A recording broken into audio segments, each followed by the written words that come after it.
रमज़ान का तीसरा रोज़ा सबको मुबारक हो। सहरी के अंदर पराठे और रोटियां तो मैं स्किप कर चुकी हूँ इस साल, क्योंकि मैंने सोचा है कि इस साल मैं वो खाऊंगी जिससे मेरा वेट गेन ना हो, एनर्जी भी मिलती रहे और आराम से पूरा रोज़ा गुजर जाए। लेकिन सच में सहरी जब बैठकर अकेले करना होता है, पाकिस्तान इतना याद आ रहा होता है, वो वक्त बहुत याद आ रहा होता है।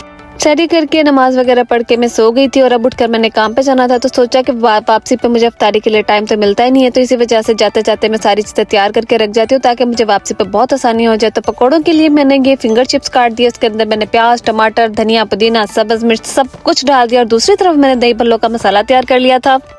प्लस पॉइंट है ना, सैमी रेडी करती थी हर चीज़, और जब मैं घर आई थी तो अमन ने हर चीज़ टेबल के ऊपर पूरी तैयार करके रखी हुई थी। तो भाई रोज़ों का इस तरह से बड़ा ही मज़ा आ जाता है और ये सबसे ज़रूरी और सबसे मुश्किल काम है इस मैडम को खाना खिलाना।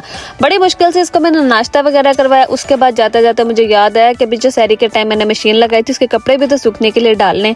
इतना मुश्किल काम लगता है ना ये मुझे, और इससे भी ज़्यादा मुश्किल काम लगता है सूखे हुए कपड़ों को तय लगाकर वापस अलमारी के अंदर लगाना।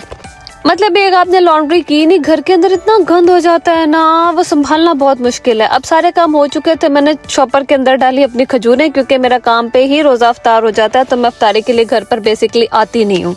मैंने अपने इफ्तारी का इंतजाम साथ कर लिया और गाड़ी के अंदर मेरे इतने रिचुअल्स होते हैं ना, कभी मैंने सीट ऊपर करनी है, कभी शीशा एडजस्ट करना है, तो मैंने सोचा आज मैं आप लोगों को अपने साथ काम पर ही ले जाती हूँ, क्योंकि घर पर तो मैं होती ही नहीं। तो ये सबसे पहला मेरा स्टॉप था डंकिन डोनट्स, उसके बाद में चली गई मॉरिसन्स के बाद में चली गई थी सेंसबरी। इतनी जगह फिरने को मिलता है ना, एक किस्म की इंटरटेनमेंट ही हो जाती है, बड़ा मजा आता है। और जरिश को साथ लेकर जाओ तो दिन वैसे बहुत अच्छा गुजर जाता है।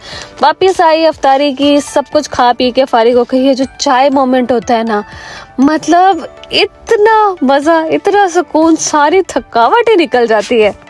फिर मैंने सोचा स्किन केयर कर लेती हूँ। स्किन केयर के लिए मेरा दिल नहीं कर रहा था क्योंकि ठंड बहुत लग रही थी। फिर सोचा चलो जब शावर लेना ही है तो फिर ना तेल लगा लेती हूँ ताकि बाल थोड़े से अच्छे हो जाए। तो फिर आज मैंने ना अपना वो जो एक फार्मूला होता है ना मेरे तेल का, वो वाला यूज़ नहीं किया, बस ये सरसों का तेल पड़ा था, यही लगाया। दिन मेरा ऐसा बहुत अच्छा गुजरा। अपनी दुआ में याद रखिएगा। अल्लाह हाफिज़।